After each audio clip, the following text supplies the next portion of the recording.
Okay, so for this module on simplifying polynomials, what this is it's a continuation of something you did in middle school. It's just simplifying means combining like terms. Now, if you look at this polynomial in front of us right here, what has to happen in order for you to be able to simplify is that the terms have to match exactly. Now, this would be a dangerous example because there are pieces in each of the three terms that look like they match.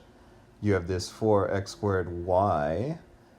That is one term that is completely by itself. Now, this means that there are four of them, which is important when we go to combine them.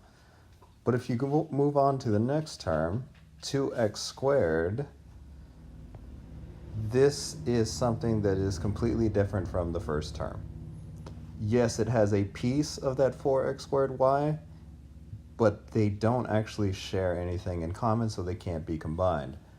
And the same thing goes for the third term.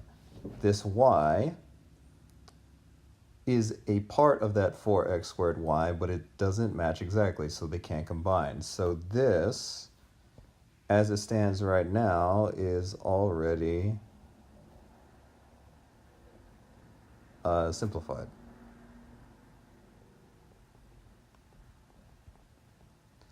Now, if I were to add something else, like if I just rewrote everything that's here, the 4x squared y plus 2x squared plus y, and let's go ahead and do this. We're going to go and we're going to combine this with a negative x squared and a positive x squared y. Now, in my lesson that I gave to the class, I recommended that you set up a vertical addition problem, much like you would have when you first learned how to add in grade school.